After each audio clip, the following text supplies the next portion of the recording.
In today's video, I'm going to teach you how to insert a PDF into AutoCAD in just 5 minutes. This is a handy process whether you're integrating documentation or leveraging reference materials directly within your CAD projects. Let's jump right into it. First, you'll want to start by opening your AutoCAD application. Once you have your workspace in front of you, look towards the command line, that essential tool at the heart of AutoCAD. Type in the command PDF attach and then hit enter.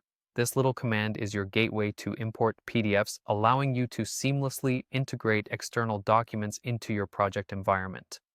Next up, you'll need to browse your computer files to select the PDF you wish to include. It might be a schematic, a layout plan, or any other document that fits within your work. Simply navigate through your folders and find the right file. Once you've located it, click Open. This action tells AutoCAD that this is the file you're choosing to bring into your project. If your selected PDF consists of multiple pages, you'll need to determine which one to import.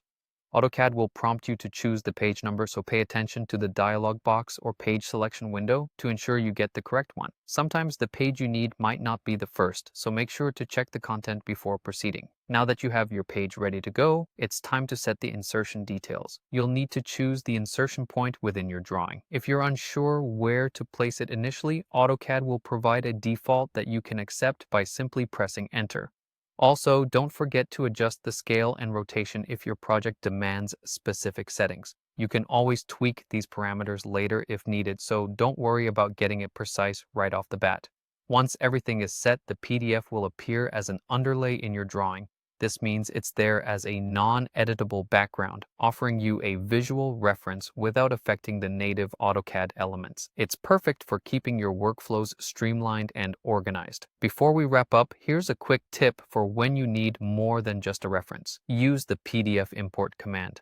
This function allows you to convert the PDF lines and text into editable AutoCAD objects, giving you the flexibility to manipulate and modify the content as needed. It's an incredibly powerful tool for those deeper integrations or modifications.